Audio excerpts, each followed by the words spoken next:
excuse my like crumpled shirt and stuff. It's just because my wet hair, it's like, if you know, you know, like with red, pink colored hair, it like leaks when it's wet. So that's why. Where do we start with this one? The thing is, there's always going to be a reason, right? There's always going to be a reason for you to not do something. There's always going to be a reason as to why it's too difficult. But what you need to identify is that there's a difference, a genuine difference between a reason and an excuse. And a lot of us lie to ourselves and we say, no, this is because of this, it's because of this. No. You need to ask yourself, is that a legitimate reason? If you had a person of the highest authority within that field of which you're trying to achieve come and sit and stand in front of you and you had to respond to them, would you be able to, like, hand on heart, say, no, I'm telling the truth? A lot of us don't want to look at ourselves like that. We don't want to admit that we're slacking. It's embarrassing. It hurts the ego, right? So take a real second to have a think about that. There's this quote that I heard Alex Hormozi say in a podcast, and he was like, this is what hard feels like. And he found that very empowering, and hearing it, I found it very empowering too, because a lot of the time we'll experience things, it's challenging, we don't like it, it's icky, we don't want to carry on, but we're aware that achieving said goal was never going to be easy. And so we forget. In the pain of it, in the difficulty of it, we forget. And we feel like we can't handle it. But this is what you signed up for. This is what hard feels like. Now you're either going to be about it or you're not. I think another key thing to remember is you do not have choice when it comes to pain. All of us inevitably will feel pain to varying extents with regards to different things at different times in our lives, but you do choose suffering.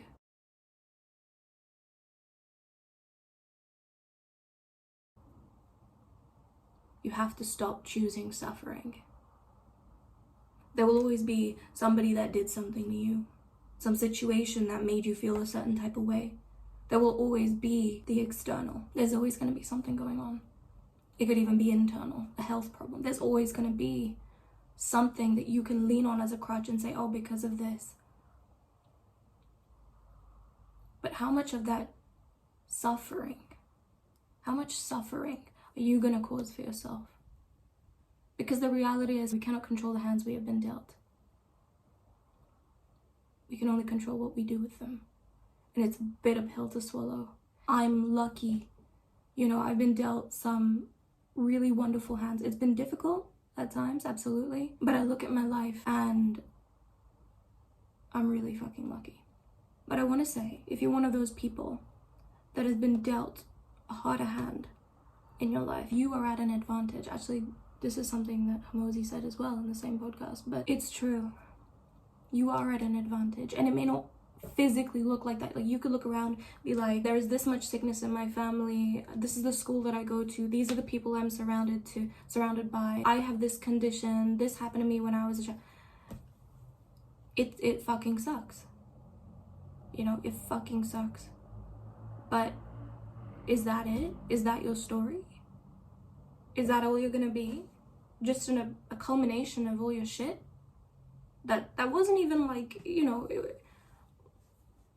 that's not even the story that you've written. That's not something you've done. There's two sides to that, yeah, but you need to hear what I'm saying. That's not something you have done. That can't be all you're about. So what, you're just gonna be a consequence of the suffering around you? You're gonna be a statistic? Is that it? You're better than that, and you deserve better than that. You're at an advantage because you have more to work with. It's like an artist who has like the most inspiration. They do say there's something to be said for the best art coming from the greatest pain or suffering. I feel like suffering is just stewing in your pain. Suffering is stewing in your pain. And I don't say this from a judgmental perspective, being somebody who has never been through suffering. I've been through suffering. And I really do feel like suffering is an internal state. I think it's a matter of what you choose to focus on. how you choose to look at things. And if you feel that you're suffering, maybe you need to change those things. In law of attraction and law of assumption, they say when you want something, gosh, my throat is having a good time, isn't it? They say don't respond to your physical. Don't respond to what is directly in front of you. You need to keep believing in that life for yourself. And only respond to elements, oh wow, puberty? To elements of that in your physical. So for example, if your goal is to be one of the most confident, like socially confident people, right? And you have this vision of that version of you. Maybe you've experienced bullying and you've really struggled with like past social experiences. You felt like people were looking at you. You've had some form of social embarrassment, whatever. If you keep focusing on the past and what happened to you in the past, you're going to create more of that in your future and your present, and it's gonna suck, and you're gonna hate everything, and you're gonna keep perpetuating these beliefs and these circumstances in your life, and it's gonna suck for you big time. But instead, if you think about that version of you, how they would show up in life, and you show up as them, in the beginning, the physical might not change. It's like when you're going to the gym. The first few days, you don't really notice any change. You might be like, oh, my muscles are really sore, but from the outside, you don't really look much different. But the change has already begun. You've already stepped into that version of you. Now it's just a matter of time and patience. So there will still be external things at play which oppose that version of you, which oppose the circumstances that version of you deals with on the daily. But your job is not to respond to them. So let's say it's this social thing, okay? And you go to a social event. You know what? I'll give you an example.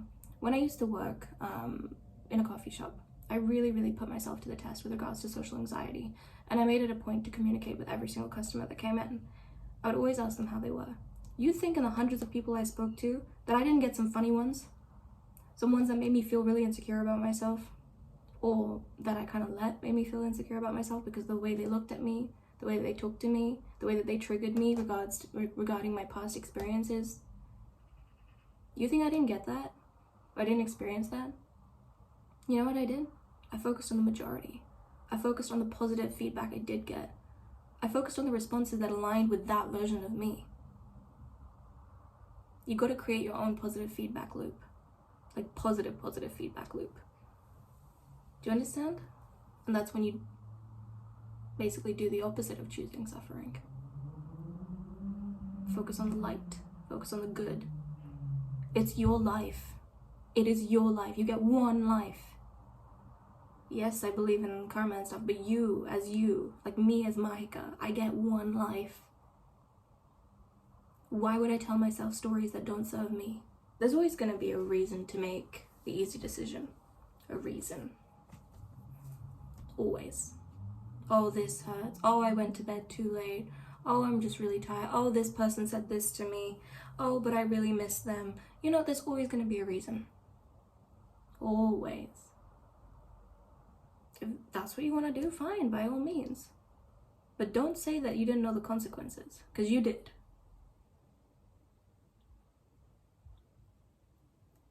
If that reason, if that excuse is so compelling, go ahead.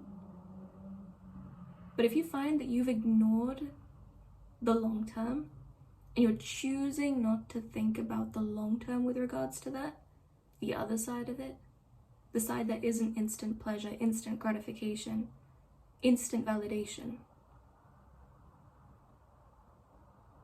that's on you. We know when we're doing right by ourselves. When you do right by yourself, you increase your self-worth, your self-esteem, your self-confidence, your self-trust. These are things that are so valuable. Because when broken, how can you ask that of anybody else?